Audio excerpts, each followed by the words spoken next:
Good evening, everybody, and welcome to another episode of Atlantic Bushcraft Adventures. Tonight we are on episode 97, and we are talking about vehicle emergency kits. So, what's that mean to you, Ben? While I finish Well, up our adding here. yeah, so emergency kits were going to be a bit of a part of it. I had a little bit more. So to me, the vehicle is our mobile base of operations. This is what we use to get us closer to the woods. And as such, they provide a huge part of our bushcrafting, whether it's essential or not. It does give us that additional range, that distance. And there's some things that I think we really need to keep in mind.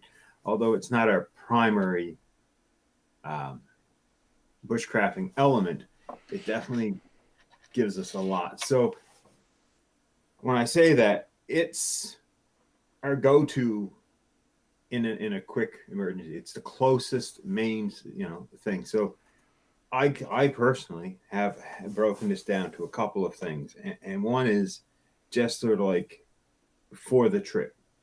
So whether you're camping close to your vehicle or not, there's some things I think you always kind of need. That kind of captures it. Is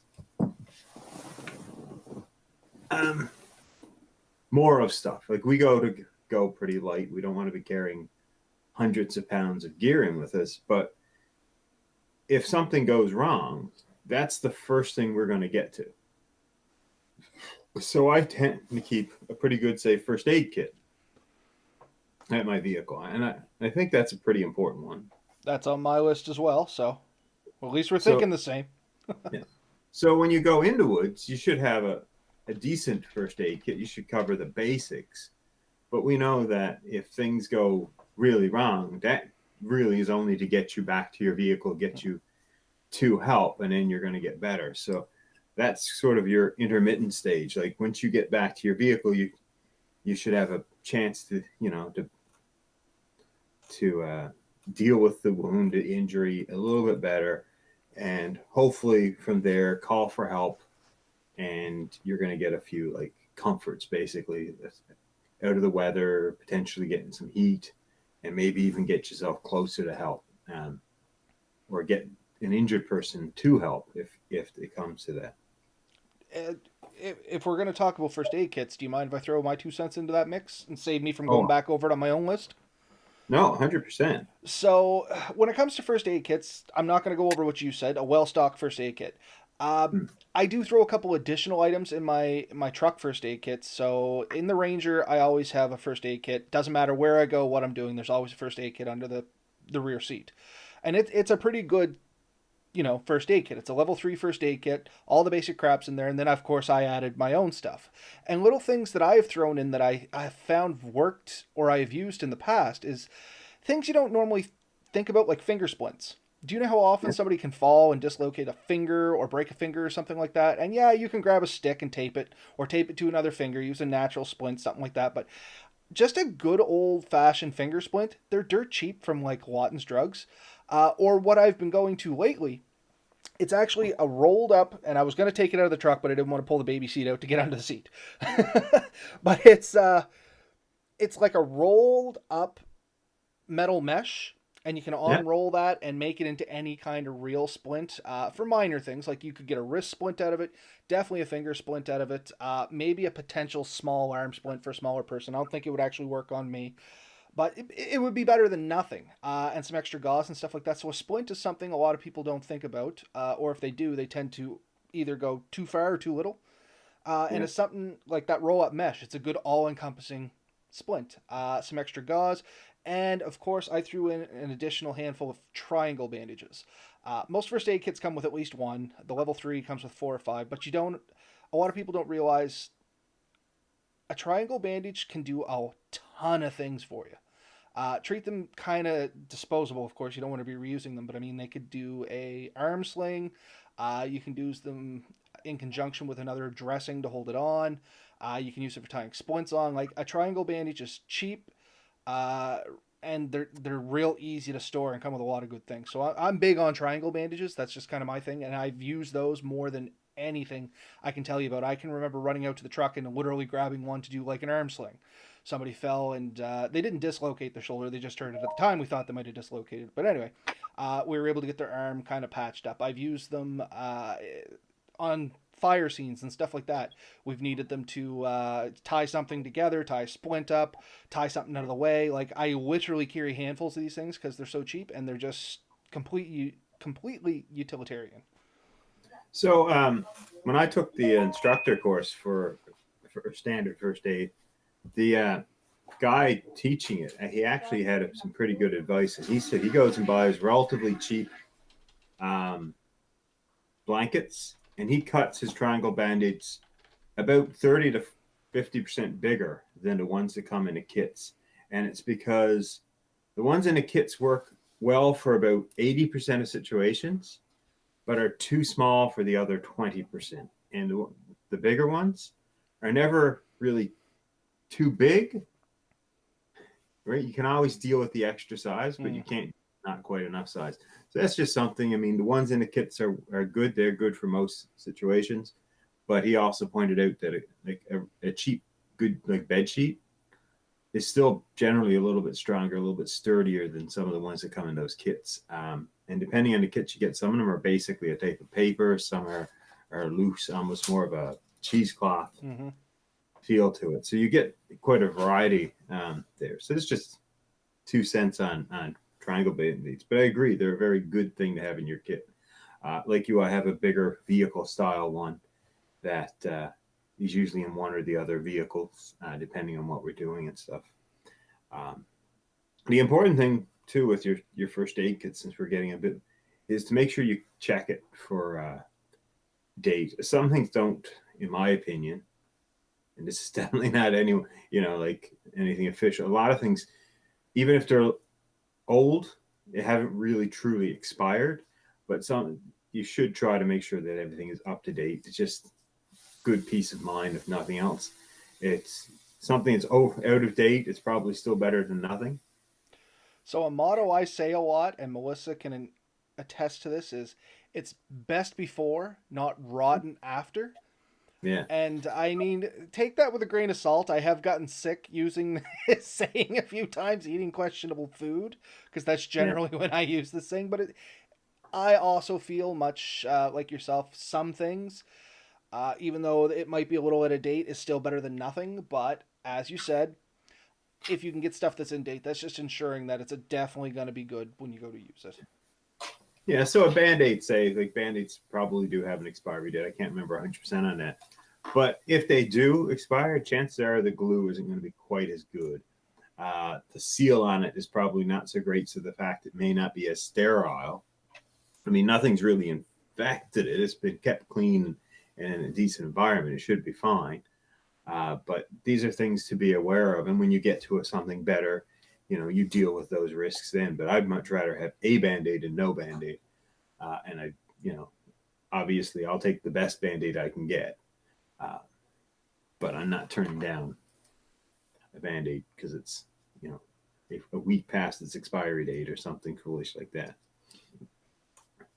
So yeah, that was one thing I thought there. Like just in general, I think most vehicles should contain some degree of a decent first aid kit. And the next thing I kind of had into that was kind of in this just sort of like for the base, not so much for the emergency of the vehicle, but is always a clean, dry set of clothing. Anytime I go, say, camping or anything, I especially will have a clean, dry set of clothing. And many times I don't use it, but that day you come out, if you are wet and cold and dirty and miserable, the ability to put on a fresh, clean set of clothing right then and there, it feels awesome. You know what I mean? No, completely agree. And don't think it's just for when you're cold and wet. If it's a hot, muggy day and you're bailing out through the woods coming out and you come out and literally like you're dripping with sweat, sometimes it's nice just to be able to throw on a dry shirt. Yeah. No. Especially if you have to stop anywhere in the way and you got to see people and just knowing that you're not quite as dirty, as bad as you were a few minutes before. You may want to look like a crazy mountain man, but you won't smell like one. So So that's just something to throw in there, and you never know. Like it may come to it depending on what's going on. Uh, you you may always you may have to come back to your vehicle, Hmm. and grab something. So having extra stuff, and that's kind of the next line for me, is just spare kit. It never hurts to take a few extra things that you don't plan on taking in the woods with you, but you have that option. So oftentimes when I go camping, there's quite a bit more stuff leaves the house with me than ever makes it into the woods. Oh, for It's sure. there. I think that's the It's nature of there. us. Yeah. But it's there in case you get there and say, I'd rather that pair of boots than that pair of boots. I really want to see the environment, or I really see what I'm going to see when I go before I make that final decision. Uh, and some stuff doesn't make the cut, or some, it's possible. I don't know if it's ever really happened to me where I've gotten out so far and said, no, I'm going back for something. But just the comfort of knowing it's there and I could means a Mm. lot. No, and much like yourself, I had spare clothes, footwear. Um, the only thing I want to throw into that, and I carry it all year regardless, is an extra winter hat and some sort of gloves. And Yep. once again, it goes in the fabled under the seat. The hat, the gloves stay down there. Extra pair of socks stays down there because I think we've mentioned this before. I'm really, really big about keeping my feet good if I have to, or if it's one of the things I'd rather keep good if I could. Yep. Get dry socks on. I even keep a spare pair of footwear in there. It could be something as like, I call them dad sandals. They're the ones that kind of lace around your feet and stuff like that. Once again, if you're soaked, dry socks, throw the sandals on, whatever, so you can handle the pedals good. It just feels nicer. And the other thing I carry, which is jammed in behind the seat, and once again, I'd have to disconnect the baby seat and all that to get to it. But if I had to, I carry a life jacket directly behind the seat between the back seat and the back of the cab. And that way, for whatever reason, if I happen to be going down to Halifax and I blow into Ben's place and he's like, hey, you want to go out in a boat? Or if I go to Rockwood's house or something like that and they're like, let's go for a paddle. It's there because I'm a little bigger guy. Sometimes I require a life jacket that fits. Don't you worry, buddy. I got you covered. Oh, I know you do, Ben, but this was before. I started this practice before when most people would be like, here's a life jacket. And imagine me getting into Lily's coat, and that's kind of what it looks like. Yeah, I know the feeling. So, yeah, no, that's a very good thing to have for sure. And I don't personally keep a spare life jacket in my vehicle, but Mine's it's because of habit, and you have to realize I'm spoiled a little. I have an yeah, entire toolbox on the back of my truck that I just put extra junk in that I can carry around with. yeah. And that is the advantage of us of the bigger vehicle. I don't have quite that extra room. I mean, I can do it with like different storage options, but I don't have that. Basically, use what you got, though. I think, you know what I mean? Just because I had the room, I have it there, but Ben just got himself scout there. He's going to make his kit tailored to that vehicle. And I think that's the idea behind this whole episode is we're just giving you ideas. Yeah, Put what works for your vehicle. Does everybody have to carry a life jacket? No. Do I have to carry a life jacket? Probably not. It's just there. yeah. We just know you're looking for that opportunity to go boat camping with me again. That's it. That's pretty much it. Next thing that's going on back is a turkey deep fryer. See, I worked it into this episode. How many episodes has that been brought up since? All of I'm them. trying for almost every one. I think I missed one or two, but Oh well, yeah. take a hint, Ben.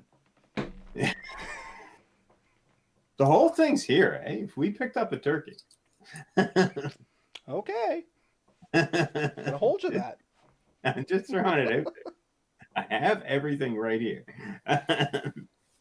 So the next group of things is, and I should have broke it down into two, but I called it the emergency exfil. So if everything goes well, you went in the woods and you come back to your vehicle, you won't need any of this stuff. Hmm. But the thing is, you don't always know what the situation's going to be when it comes back to your vehicle. And you may have went in great looking weather and everything is perfect.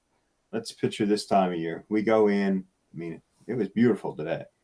We go in, we do a 2-night trip, and on the second night, we get an unexpected 40 centimeters of snow. Right? Get back to your vehicle. I don't care if you're in Scout, you're Ranger, Wrangler.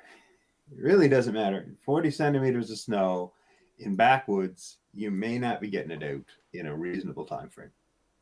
So now you have some things you're going to be looking at. So very first thing on my list is spare tools, because you don't know what you're going to potentially break. Bottom of my list was basic tools. Yeah. So, like mine's, and my idea behind that was like a basic small ratchet kit and some pliers. Pliers, Yeah. if nothing else. You can do a ton of stuff with a good set of pliers and some basic tools. Like, not just on your vehicle, but on your camping gear. Oh yeah. And you know what? If you take a few minutes to look at your vehicle, you can usually narrow down the most common tools to a pretty small kit. There are some usually, it's usually either metric or imperial on this thing. 5 or 6 sockets gets you 90% of the things off your vehicle. Yeah, my toolkit for my truck is no bigger than that, honestly. It's literally a ratchet with a handful of sockets, some black tape, a few zip ties, and a pair of pliers. That's it. Oh, and 2 Mine, screwdrivers, a Phillips and a slotted or flat or whatever you want to call it. mine's a bit more encompassing. Mine is not. I have a full socket set, like a full Mastercraft or Craftsman socket set, depending on which vehicle you go into.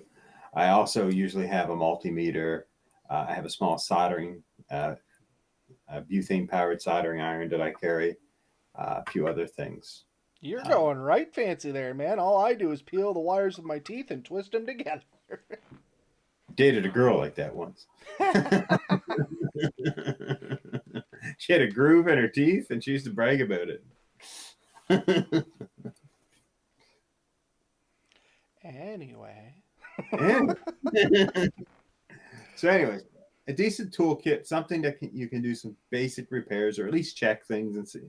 It can do a huge thing. To throw in there, like you mentioned, tape, electric tape, duct tape, both of those work really well. And either a good set of like baling wire or coat hangers. I have fixed dump trucks with coat hangers before. So if you can't one sec, you keep talking. I'll be right back. Yeah. I can keep talking. I can tell the story about the dump truck if you want. But yeah, I had a dump truck where the transmission, the standard transmission, actually popped off the lever, popped right off the side of the transmission, and we popped it back on and just wired it on with an old coat hanger. What's you got here now? The famous stainless steel snare wire. Oh yeah, This is a little wider gauge than what I normally go with. This is only 0.25 or 22 gauge. I go usually a little thicker than that. This was gotten for me, so I'm not arguing. It's going in the kit. But a little thicker wire, I have held. I heard you talking about the transmission there. I held a ball joint in place for over 100 kilometers with a piece of snare wire. It got me to where I had to go. Yeah. Things like that. I mean, when you're back there, sometimes it's just getting out. My grandfather got out of the woods one time with a missing wheel, and all he did was he jammed a log between the axle and the vehicle, and he just basically drove, dragging that one log. Skid across.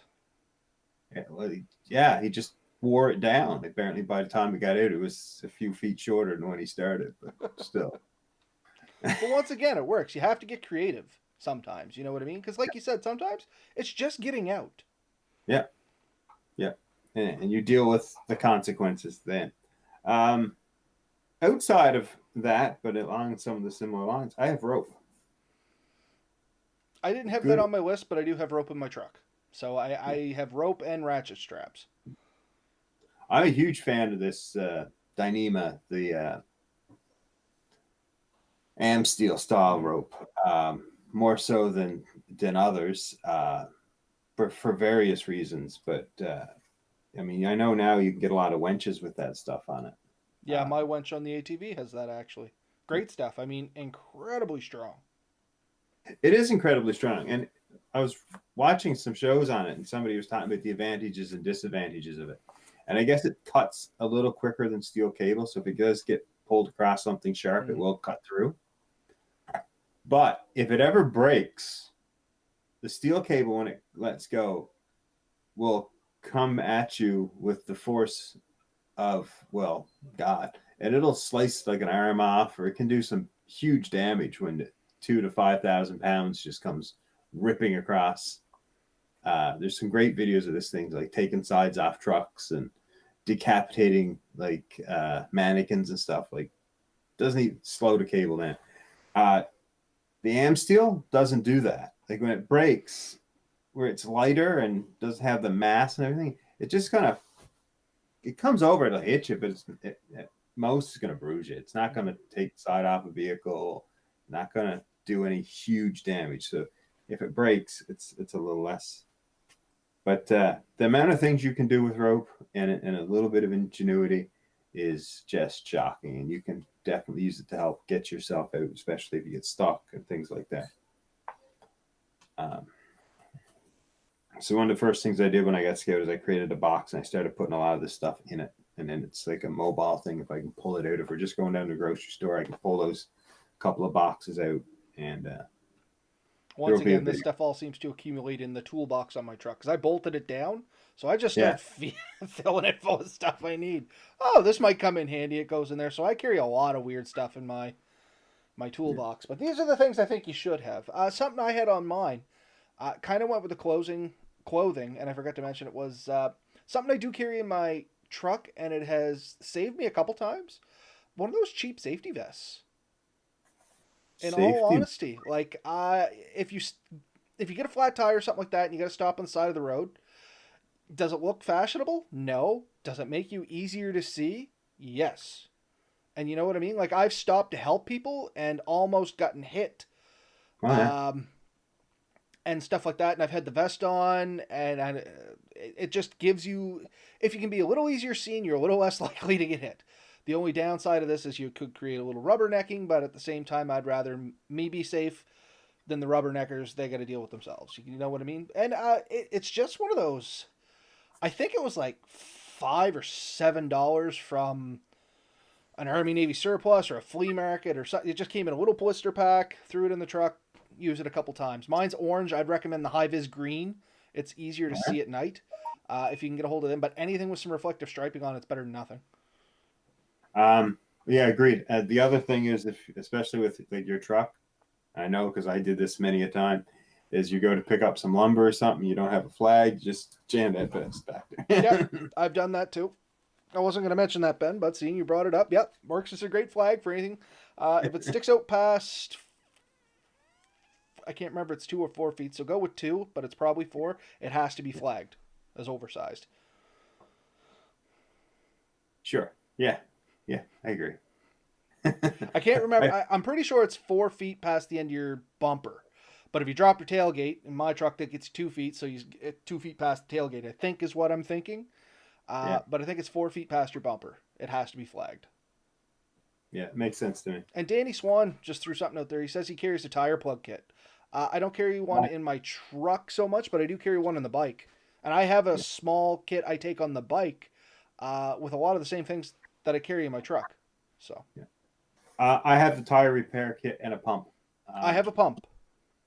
But tire repair kit is invaluable. I've fixed a few cars' tires, not always my own, oftentimes other people's. And if you got the kit, it only takes 5 minutes, and it can save you some time. I am looking for a really good recommendation on a pump because I have 2 or 3 here now, and I'm starting to have some trouble with them. I'm just going to throw this out there if anyone ever wants. VI Air is one that seems to get pretty good reviews on Amazon. V-Air. So that's what I'm looking at. I think it's the V-Air 88 that I'm looking at. I think it can hook straight to the battery. Mm-hmm. Funny story. See if the wife is listening. So we had to pump up a tire the other day using one of these little mobile electric pumps.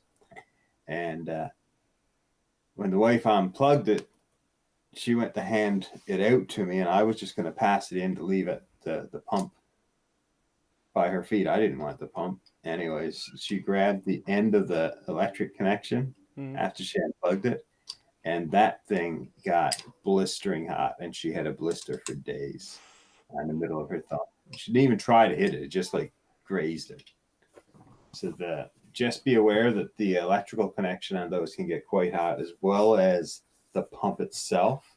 A lot of them have thermal shut off, so be aware of that for anyone who's maybe not in the know per se. But yeah, anyone listening who wants to throw out some advice for a really good pump that you think's a good thing for us to look at, I'm and there's interested. at least 5 of you out there. I can see it in the statistics. It keeps bouncing around beyond that, but it's been staying constant at 5. No less than. So how about this one, Robert? Saw or axe? I don't actually have that on my list, though I do carry a small saw in my toolbox. I didn't include it on my list because I didn't think of it, quite frankly. So I've been watching a lot of like the overlanders, just trying to get some ideas from them and stuff. And quite a few are actually carrying electric chainsaws. Like the DeWalt power ones? Yes. Just as an example, that's the one that pops to mind. In fact, one of the ones I watched definitely had the DeWalt version, which I checked out is close to $400, which puts it in the same ballpark of a gas-powered chainsaw. But just the fact that I don't have to deal with the fuel, I still have to deal with the oil, but I don't have to deal with the fuel. I don't have to worry about it going bad. I don't have to worry about it spilling or getting hot in the summer and expanding and various other things. And for the amount of trees I actually plan on cutting when I'm just driving around, I think the electric chainsaw would be a really good option, and I'm definitely considering it. There's some cheaper off-brand ones that you can pick up for $150. I have often wondered how good they are. Now, the reason I pulled the DeWalt one was because I was looking into that one. For the same kind of reasons. I thought it'd be good to throw in the ATV. It's a little smaller than a full-on gas chainsaw. It takes up a little less room, and it would fit in the rear toolbox. But Yeah. I don't know much about them, so if you do a little research, please, by all means, share it up on somewhere for us. What I've generally been hearing is unless you're planning on like cutting your winter's wood with it, it is awesome. But if you're planning on doing like some serious cutting, so you're going to be cutting for hours on end, then you probably want to go with gas or have a ton of batteries type thing. But no, they cut very well. They're very good. They generally weigh similar to a similar size gas powered one. So you're not saving a ton of weight and stuff, but it's just the little add-ons and stuff. And the fact is, if you pull up a road and there's a down tree, you grab the electric chainsaw, 10 seconds later, you're cutting. You grab the gas chainsaw, you're still priming it. I was going to say 10 seconds later, I'm probably still pulling. Yeah, well, that's what I mean. You're going to be there. You're going to give it the 5 primes, half the choke, give it a couple of pulls, then full choke, and give it a big pull, and then hopefully it starts. And Buddy, you got one of those high-tech saws. I don't have no primer bulb. The choke works sometimes. Generally, you hold it wide, screaming open, and pull, and hope it doesn't take your legs off in the process. So, I actually have a theory that the electric one is safer. I would assume it is because a lot of accidents happen on chainsaws from starting and shutting down. I have a cut on my leg from shutting down. I've heard of people getting cut starting up by improperly doing it. And I mean, I'm just as guilty. There's like 3 accepted methods for starting a saw, and of course I use the one that's not, just because it's easier. My argument's always been, well, I got the upper body strength, I can do it. But frankly, it's just not as safe. With the electric one, you wouldn't have any of that. It's just you plug it in, you're good to go. Yeah. I also have a scar on my leg from a chainsaw. So by no means the safest item in the world. And you have to be careful with them. And you definitely have to respect them. And don't worry, after I sharpened the chainsaw, it worked fine after it hit me. But Oh, mine's a story for another day, but they hurt. That's all I can say is they hurt. I Uh, finished. hey Gary, hey Sean. But yeah, my theory behind that is a you may have to clear trees to continue on, but in some instances where you get stuck, I've seen people cut down trees and jam under the tires to try and get traction. I've seen a ton of things where having that tool. I mean, we may already have some of this just because we're camping, but having something in the vehicle just there kind of helps. Now that I throw that into it, the other thing that just falls right in line with that shovel. I carry a shovel during the winter. Just Yeah. one of those little shovels, nothing fancy, but I mean, sometimes all you need is to get some snow out from under your vehicle to get you on hung up. Yeah. Especially when you're plowing through back roads and stuff like that, maybe seeing where stuff goes, doing some exploring. It's real easy to fall into a rut and all of a sudden you're hung up. A rut you never knew was there. I haven't experienced it in this truck because I haven't owned it with enough snow down yet this winter. But in my old truck, you just be driving along and just, and literally you just be hung up on snow, and you got to Yeah. get that out from under you before you're going to move anywhere. Yeah. Now you can Yeah. go and whack off a branch and try and scoop it out like that, like a fool, because I've done this. Or you can just get, a relatively cost-effective shovel, throw it in back, and man, you are done in like a tenth of the time. You're not exhausted. You don't want to burn the vehicle at the end of it. So definitely good call.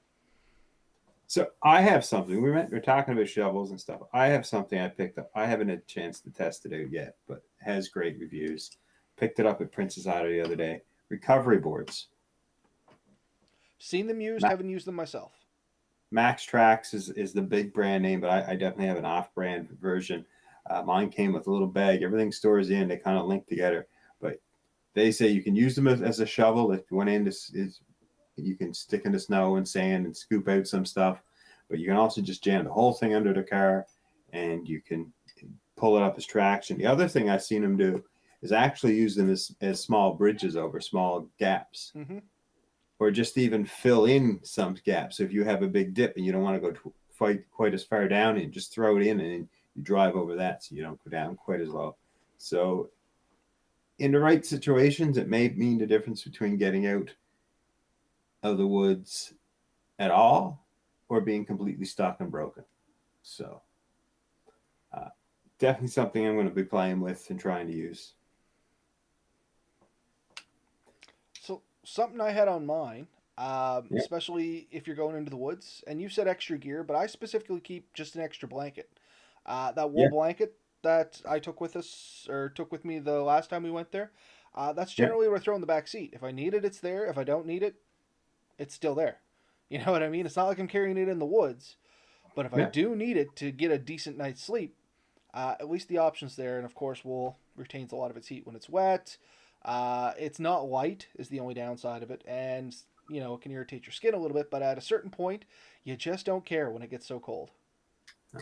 I 100% agree. And in fact, one of the my wool blankets, the ones I put the snaps on that you liked, Yeah, got I thrown definitely got in. to copy that. It got thrown in the scout, so it's sitting there.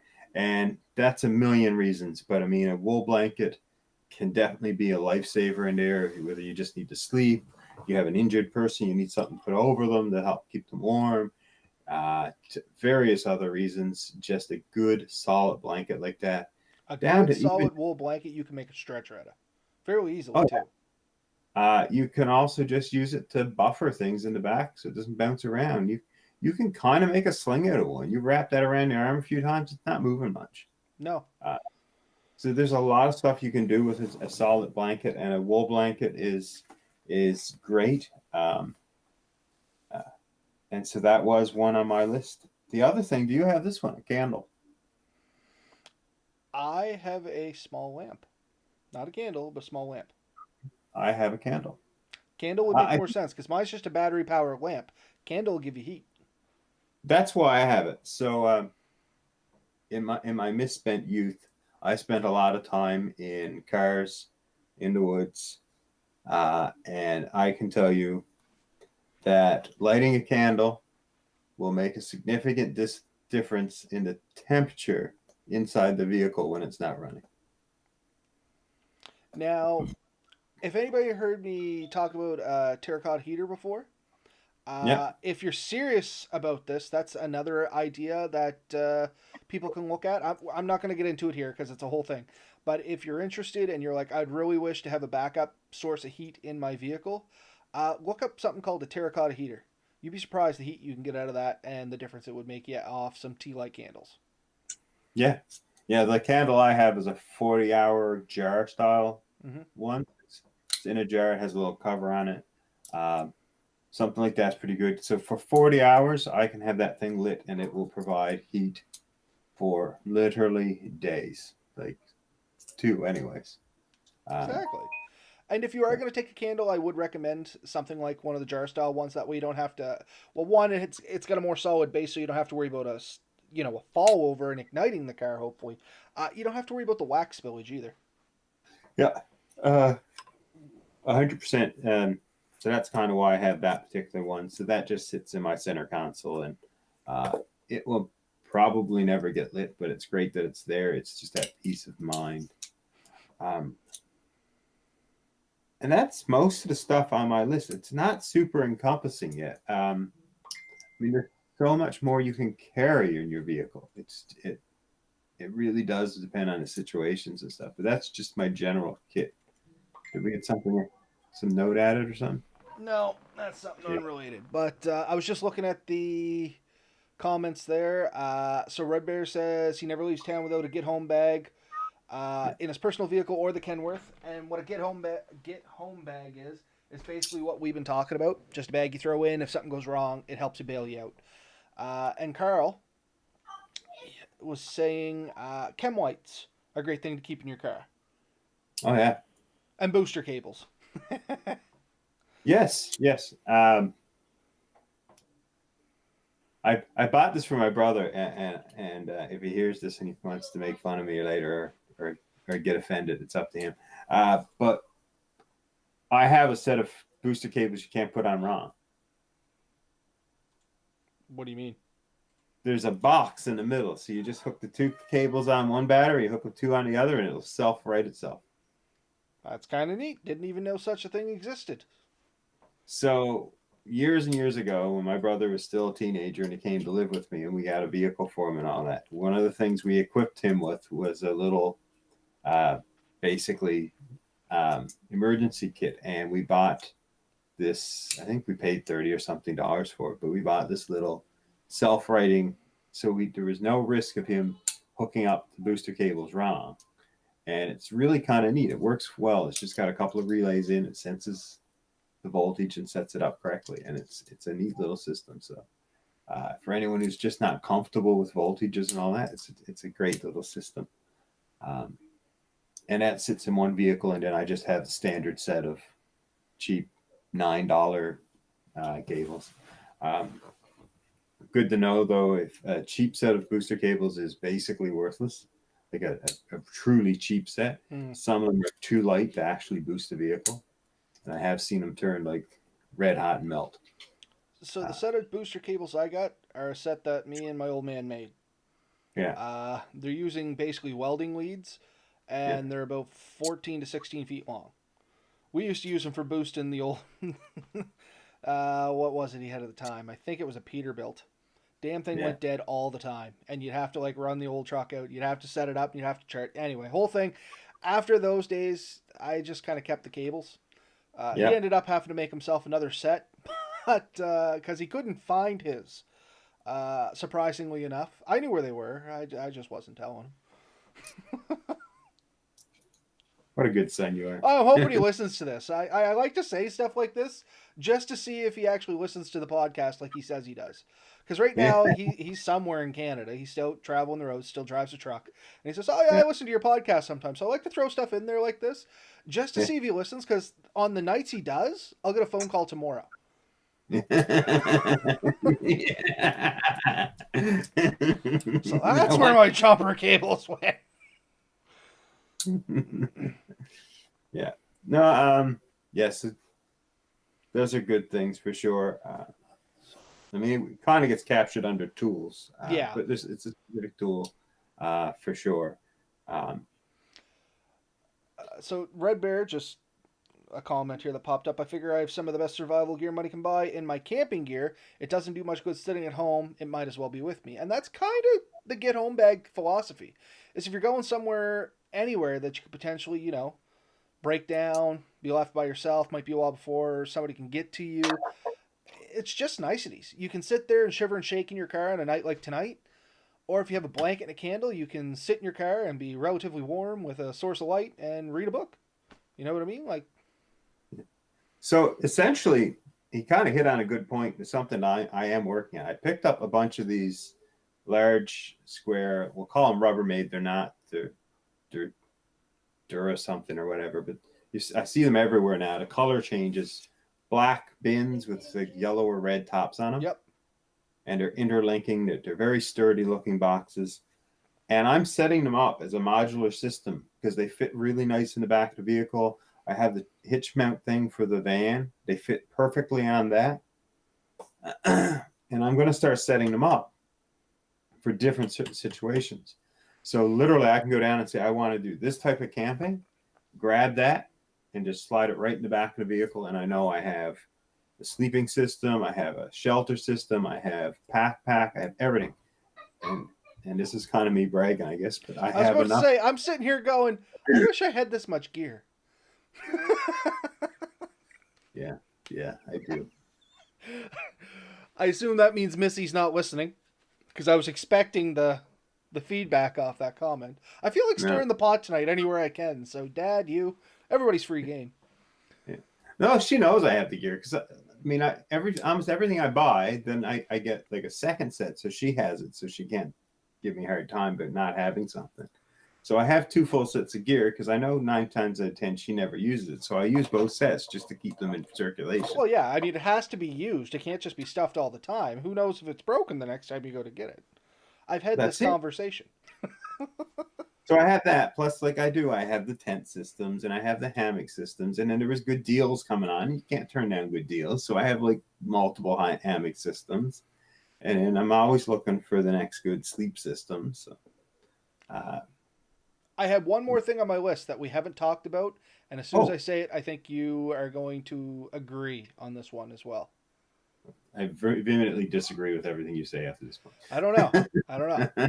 So what I have is a good stock of fresh drinking water. There's a reason for this, especially when you're going into the woods. I have been in the situation going in that I expected to use a water source, and that water source has since dried up or gone stagnant. So I have water that I could go back out and get. Or 2, the more likely scenario that what happens is I bring tons of water, I get in there, we drink it all. I'm like, we'll save enough for the walkout, and then we get detoured on the walkout. However, this does lead to some complications because I know there's water at the truck.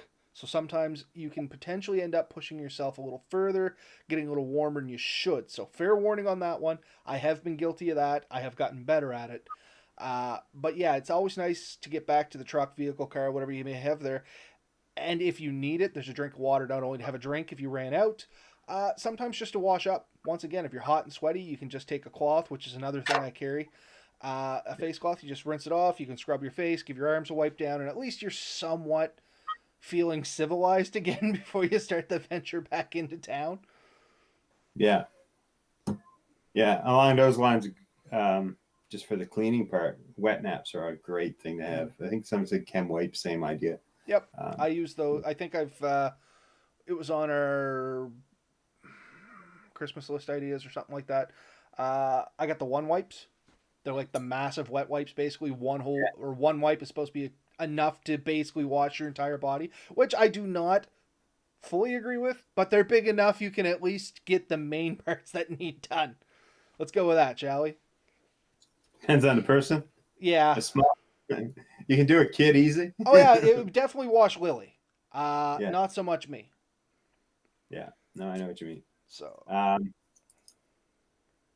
Yeah, like what we started here. Like I said, I call my vehicle the mobile base of operations. So anytime I'm going somewhere, that's sort of a secondary home. That's your kind of go-to place. So you want to know that you have that level of security when you get back there, that you're comfortable, that you're safe, that you have a good chance of getting back with what's in the vehicle alone, because you never know, you could lose absolutely everything when you're in the woods. You get back to your vehicle, at least then you know you kind of Well, we you're not made fun stuck. of it. Well, we didn't make fun of it. We poked fun of it. Made light of a buddy that went to sleep on the Truro floodplains. Yeah. I mean, you wake up and it's all gone. You know what I mean? Oh, yeah. So, and just a couple comments here because people are mentioning them, and I like to get them out. So Red Bear has dedicated gear in his Jeep as a backup: old Coleman stove, lantern, wabi kettle, pot and pan. You know, basic stuff. If I'm farting around in the woods, and I know I'm going to be farting around in the woods, even if I'm not going camping, like I'm just going up on woods roads and stuff like that, I do throw a cook set in with some sort of Oh, yeah. cooking. That way, you know, you blow a tire, you know it's going to be at least 24 hours before anybody comes looks for you, because that's when you told them to come look. Well, at least you can have a meal, little sleep system there. You're good to go. Danny said a couple bucks will get you a little tube of Rad Seal. Last ditch effort if you have a radiator problem, might get you out of the woods. Something to think about. And Red Bear once again saying he carries loads of recovery gear: straps, snatch blocks, shackles, winch, tire deflators, air compressor. So we did mention the air compressor, but once again, if I'm going to be, I don't have a winch on my truck, but I do carry tow straps. I did have here, and I didn't mention it. I have a come along. In fact, I do have the starting of a video, and it will show that. But yeah, I've had a come along for years. I just grabbed it, threw it in that container. That's a great little thing. No competition with a winch, although used in conjunction I was with a about to winch and say you can do a lot with yeah, a set of come alongs. And if anybody doesn't know what a come along is, um, just picture a manual winch. Honestly, yeah, it's a cable goes out one end, comes out the other end. Could be chain, and it's like a little ratcheting system in the middle, yeah. and that's it. And the one I have has the snatch box setup, so I think it's a 4 ton uh, instead of the 2 ton. I bought it originally for pulling roots out of the ground, and Mm-hmm. I can tell you, it will make an awesome type route. From personal experience, I have definitely done that. Um, yeah, you can pull a cable so it's singing tight, and then you can stand on it. And now that I've seen those videos I mentioned earlier today, I realize how stupid that was. It's always stupid if it goes wrong, Ben. Yeah. And Red Bear mentions high lift jacks, and that was kind of another thing I was going to throw on the tail end of it. If you're overlanding or you are going up old woods roads and stuff like that, if you can find, I don't know what they're actually called, but we used to call them railroad jacks. Farm Jack's another Farm, one. I know what yeah, he's talking about. the Lift is another good one. big bottom on it. It's like really tall. You might see the meme floating around the internet where somebody had one on the engine hood of their Jeep and somebody reported them for having a gun. They look kind of odd, but they are super good. You can a jackall. That's exactly the name, Danny. That's what I was trying to think of. They're called a jackall. So it's a big base in the middle. It's kind of like a ratcheting elevator system, but they carry massive amounts of weight. And you can literally move barns with these things. Like I've done it back in the good old days, so to speak. We have moved full sheds and barns using a couple of these jackalls. We definitely, when we leveled the cabin, used one of those last year. Um, the downside with those for some vehicles is there's nowhere in a lot of newer vehicles to Mm-hmm. actually hook one of those to, shy of like maybe the hitch. Um, but Usually the Jeep for sure, Jeeps are much more well designed for that. I was gonna say I got steel bumpers. That's where I would go if I needed to. Yeah, Even little vehicles like Mel's Rondo. yeah, I've lifted it with one, but you have to put it on the pinch welds where the other jack usually goes. Doesn't maybe not the best for it. I think I deformed it a little bit, yeah. but That's not enough to like actually hurt anything. But it's just not picture perfect anymore. And yeah, Steve, the old school bumper jack, same thing. Like I said, these things got 100 names, but I'm pretty sure Jackall was the correct name for it. yeah. No, they're a good system. And interesting enough, I noticed the recovery boards, not the one I have, but like one that was like $10 more expensive, actually had a pad designed for those to go in the middle of it to spread the weight out even more so it won't sink in the mud. Now I actually have to just take a look. Recovery board or the The jackal? Jackall. Yeah, totally. They're totally called a Jackall. Uh, Yeah. And you can buy them at Home Hardware if the page will come back up. Yeah. You know what? It's been so long since I seen them. The last one that I actually remembered owning, seeing around was my grandfather's. And after he passed away, the property kind of went decrepit. I imagine somebody scooped it up, but I just They don't remember seeing them out and about to buy them anymore. You know what I mean? They're still around. You don't see them as often by any means, but they're still around, and they're still a great system. Um, and in fact, like you said, you can actually, using them the right way, not only jack the vehicle, but push the vehicle, and because I mean, most of them sit they're like 36 inches tall or something. And for anybody that's wondering what we're talking about, here's the picture of the one. This is literally the Yeah. one from Home Hardware. $119 seems a little pricey. You know what? The first couple times this thing bails you out, well paid for itself, in all honesty. And they're quite bulletproof, honestly. 48 inches, 4 feet. So that's 4 feet of pushing power or lifting power. And in the right situation, that kind of height, you may need that to get the tire off. If you're in a muddy and it's sinking down and you're struggling with various things. One of the things with the Scout there that I've already read is by the time you jack that thing up, and if you put a couple inch lift on it and you put the larger tires similar to what I already have stuck under it, I can tell you right now the jack that came with it will just on perfectly hard will just lift it enough that I can change tires. So if I have a flat in mud, I may never change a tire with the existing jack without taking some shims or something to stick underneath the jack to get enough height. Well, that's like these little scissor jacks that come with most vehicles. I got one in the Ranger. Unless I'm on pavement, it's useless. 100% useless. Yeah, take 2 or 3 2x6s with you, like just 6-inch long 2x6, like so, and stick under the scissor jack so you get that extra 4 to 6 or 8 inches. You basically need a block, and same thing I need now with Scout. I need to take an extra thing to lift it up. Now my old truck, it had a couple of feet that went with the jack, and they hooked in the bottom of the jack, and it actually lifted it up another 8 inches. Oh yeah? Yeah, they were 2 like L-shaped feet, and there was holes in the bottom of the scissor jack system, and they hooked into that, and they sat and they spread the weight out, but they also lifted the vehicle up. So if you should check in around, there may be a couple of odd shaped pieces of equipment in there. I'll take a look. I don't remember seeing them. I remember seeing the little scissor jack, and of course it comes with its handle and then the 2 add-on handles so you can lower the spare tire. That's all I remember seeing, but I will look. I'm not sure if it was in the Silverado or the Colorado, but one of them definitely had that system. I never had to use it. I remember seeing it. I remember taking it and looking at it, so I'd kind of know what to do if I ever ended up in a situation where I needed it. But it was 2 like L-shaped items, and then they sort of locked into the bottom of the jack, and the jack sat on top of them. I'll have to take a look. So Steve McDonald had a little thing here, and I didn't think of it. It's actually kind of funny.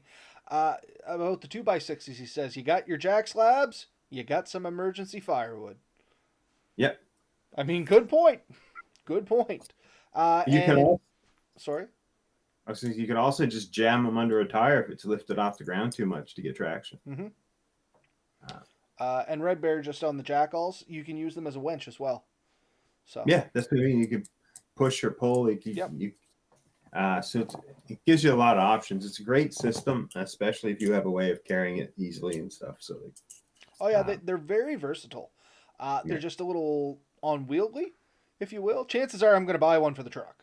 In all honesty, now that I know they're only $120, for some reason I had in my head they were like $350 things. At $120, chances are I'm going to buy one, throw one back, and that's going to be my new jack for changing tires. Because is it the most stable? No. If I'm in the woods, is it what I need? Yes. but if it saves you one tow truck, it's paid for itself. Well, most tow trucks won't go where I go. I'll be calling you a Scout to come get me, basically. Yeah. But that's the thing is, like, if you had to get a tow truck to come in after you, or if you had to pay someone to come get to you, that $120 or $150 is what you're going to be paying. Oh yeah, for sure. Well, in all honesty, if I got stuck up in some of the places I go, you know how I'd have to get my truck back? I'd have to get somebody come get me. I'd have to go in town, get the big truck, get the trailer, get the Yeah. dozer, float it to where I'm at, and take it back to pull me out. Because most places I go, most people won't go. Yeah. And frankly, I just don't know enough people I'd trust to try and tow my truck out. Yeah. But yeah, no, they're a good thing to have. In all I'd let honesty, River Tactical. I'd let him tell me if out. everybody on the chat, honestly, I'd probably be more apt to let come get me than most of the people I know in this area. Yes. Um, yeah, there's a lot to towing a vehicle out and doing it properly. And I've had vehicles damaged from people who get on there, get frustrated, they start plucking at it, and next thing you know, you get bent frames and bent bumpers and smashed windshields. So, um, funny story. Are we froze? No, Okay. everything's still good. The image on mine is, um, I bought a vehicle years and years ago, and that night, like I took it for a ride. We were driving down the highway, and it's snowing, and a moose stepped out in the road. I hit the brakes, and I went into a spin. I remember passing the moose while spinning, and I hit him as I passed him. Like I was kind of past him, and the vehicle was in a spin, if you can picture it, and I hit him from behind. Mm. So after I passed him, she swang back around and struck him. And then when I hit it, the back wheels went off the ditch and went down. And I'm looking straight up in the sky. And long story short, the next day we went to tow it out. My uncle, my father, and my grandfather all had vehicles there. My uncle and my grandfather had Chev 1500s, and my father had a Dodge Grand Caravan, all-wheel drive. The Chev 1500s were 4x2s. Mm. And they damaged my vehicle trying to pluck it out and never could get it out of the ditch. And then my father hooked on with a Caravan and pulled it out like there was nothing behind. It just like pulled it right up, smooth and as gentle as possible. A little bit of And know-how goes a long way. what? A little bit of Yeah, know-how can go a long way. Another good point Red Bear just made here. Deflating your tires a bunch can do wonders for getting you unstuck sometimes. oh yeah, Because there's a little bit more to it, but it adds a little bit more surface area for things to grab onto. We used to do this, well, not me, but in the motorcycling world, people that do stunt riding and stuff like that, like, professional stunt riders, in wetter conditions, they'll lower the back tire to get better purchase so they don't spin out of trying to do wheelies and stuff like that because it creates a greater contact patch hitting the road. You know what I mean? yeah. First time I heard of that, I was watching a survival show, and they were talking about situations that went wrong. And there was a young couple that went down to Australia. They rented a 4x4 truck and they drove way back into like the desert areas to this lake or something back there. And they were down on the beach, and they bogged down. They spun out and couldn't get out. And I think he walked back for help and died, and she stayed. And someone eventually showed up and basically saved her. And he walked over to the vehicle, dropped 10 psi at each of the tires, and drove the vehicle home for her. Yeah. And that's all they had to do was drop that 10, 15 psi. There are nice kits on Amazon. I've been looking at them. I have them in my to buy list. They're air down kits. You put them on, and you can set them. They'll drop your pressure to a set pressure, and you just take them off and pair that with your pump when you get in. It saves you. And they say dropping the pressure also reduces the likelihood of having flat tires in the woods. Uh, Makes sense, I guess. Instead of being punctured, it would be more Yeah, apt to wrap around. yeah, that's the theory. It's like having a high pressured balloon, like blowing it right to the max and hitting like some sharp object, or taking a balloon that's only half pumped. You'll be able to roll it over like Hmm. thumbtacks, and it won't really burst because it'll just absorb them. I know it's true in the four wheeling world. I Yeah. only run about 2.5 pounds in my four wheel, like my ATV tires. Between two and a Yeah. half and 5 pounds is about where I run. Anything over that, not only does it run a little rough, really runs the risk of slashing the tires on some of the trails.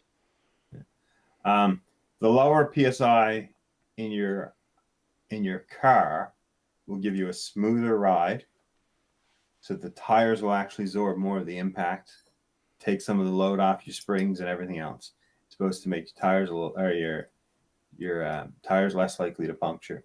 The downside is you may get some weird wear characteristics to it, but the fact is you're probably on relatively soft roads. That'll even be minimized. So it's seems to be well respected in the off-road community. It's definitely not my expertise, but I'm learning as much as I can. So I agree. Well, I don't really have a whole lot more to throw into this conversation. We We are have coming killed our up on app. the hour. Yeah, we're over the hour at 1 hour 53 seconds. Um, so, did you have any final thoughts on this? No, I think we've hit most of the big points, and we had good conversation and stuff.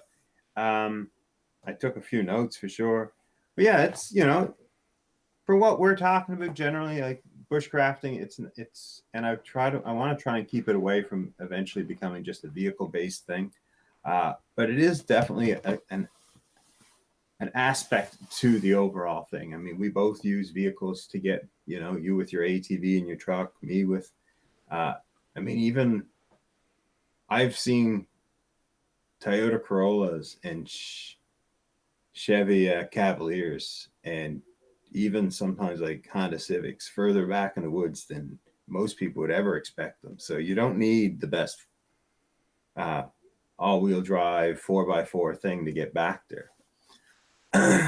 Does it help? Yes. Yeah, it does. I Does it have help? been the guy that's gone back.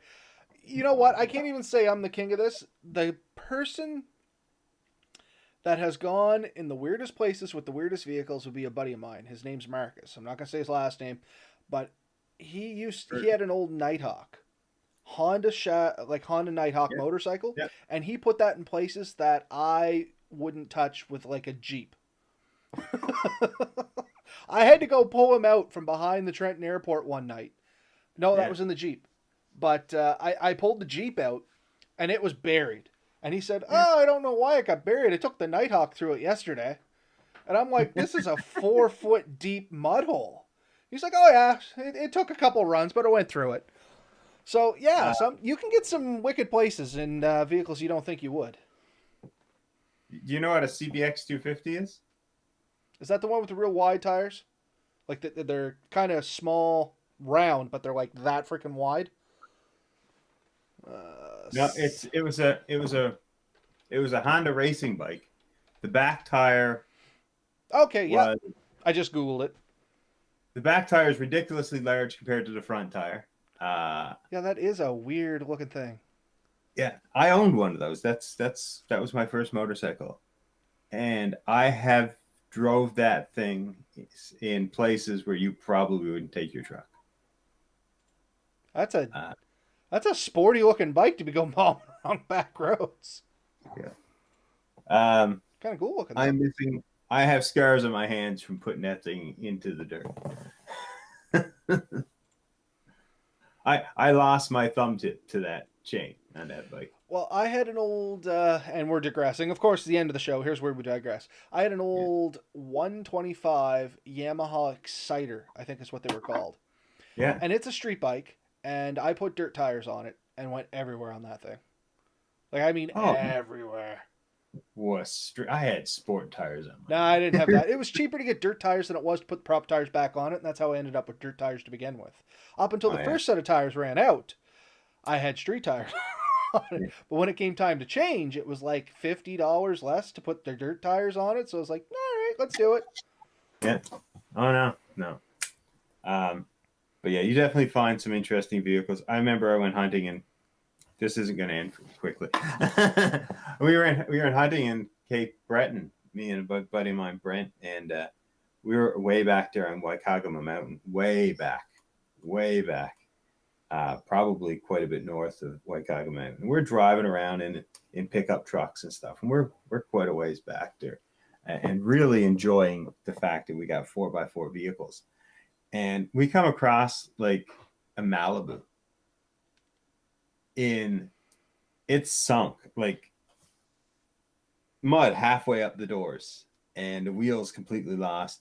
And you could see the floor mats because they were spit out like 30 feet behind it because they've obviously been sticking under trying to get some traction. And no sign of any people anywhere. Like we looked, and it may still be back there. Because I don't know how you get that thing out without destroying it.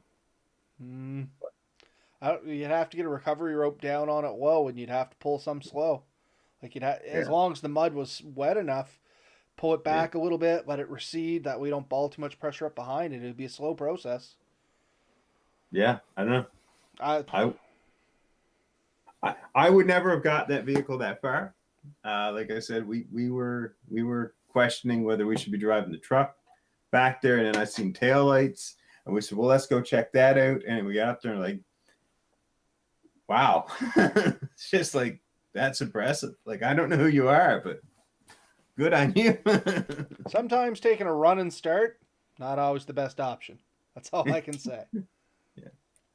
So anyways, yeah.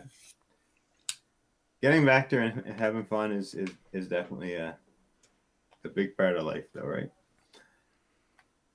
And the last comment by Red Bear there, he's met cars back in the bush where he's been running 2 sets of chains on the boom truck. Yeah. And much the same, I can remember hauling pulp for Eric, let's just say Eric, and same thing, you'll be like going back to get a little pulp from this old murky muddy road that's just snot slimy. And all of a sudden you see like a Honda Civic bomb down the road. You're just like, what the hell? What are you doing back here? I don't even want to be back here. What were you thinking? And they're just going, they're sliding all over the place, having a great time. But, yeah. Anyway. So yeah, we well ran over an hour and 7 minutes. But of course, we always digress at the end of our shows. So, are we going to wrap her up there? Sure. Did we mention that we're number 3 in the world? No, I forgot to put that on. Do you still have that? That should be on your Facebook Messenger when I sent you that. I shared it on Facebook. I'm going to pull it up on the website here. Show people we're not lying. The 10 top bushcraft podcasts you should follow in 2021. So, yeah, that'll work. Let's just transition over to that. Oh, I already did. Too easy. So, I don't know who these people are, but shout outs to them. There's Ask Paul Kirtley. Then there's Jack Mountain Bushcraft Podcast, which I have listened to. There's, of course, You Need to Sign In. And then there's us. And when we started this whole game, we were at the bottom of this list. Now, granted, there's not a lot on this list. But we have moved up into the 3rd position. So that was kind of a... I would like to point out the wrong, though. They state we do 2 a month. We do 4 episodes a month. Well, we do an episode a week. That's what we do. Yeah. So. And like if you look at the top 2, they're like one is like 1 per quarter. So like yeah, and the other 1 episode per quarter and 9 episodes per quarter. Yeah, so he's about every 2 weeks. And we're weekly. And if you look at the one below us, he's also Canadian. 4 episodes a month. Yeah, Canadian Bushcraft Podcasts. So maybe we need to reach out to him and say hi. I don't know. But no, it's it's pretty good. It's a niche market being bushcraft, and there's only so many of us out there, I guess. But it's interesting that we've we're definitely on the map. I just want to point out, and not bragging, not at all, but our Facebook fans are only 284, and number 4 is 8,000.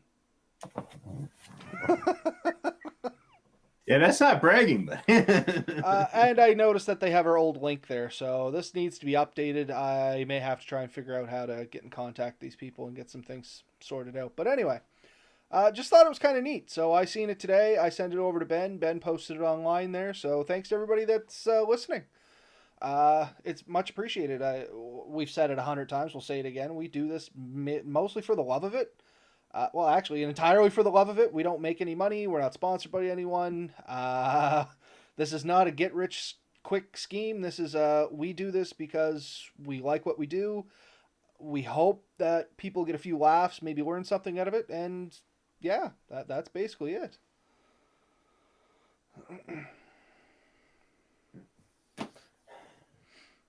But yeah, no, I'm impressed. I impressed me.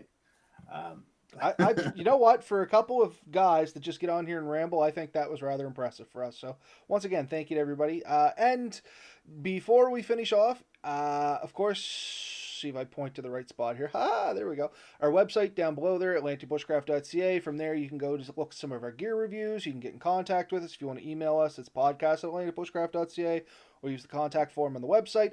And the store is still there, store.atlanticbushcraft.ca, or you can link to it from the main site. We do sell some neat things such as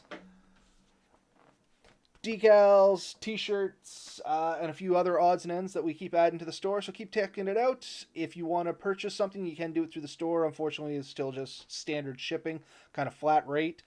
So the better way of doing it is see what you like and drop us a message, either on YouTube, Facebook, our email, and we'll set you up that way and figure out what the shipping's actually going to be. I'm trying to figure out something better to work there. It just seems every time I get onto something that seems like it's going to work good, it backfires in my face, much like a lot of things that are happening to me right now. So that'll probably pass in a few weeks. I think it's just a run of bad luck and hopefully better from that. But yeah, I think that's my outro. And that's Ben's outro. Yeah, have fun. Enjoy yourselves. Let us know how it goes. Night, everybody.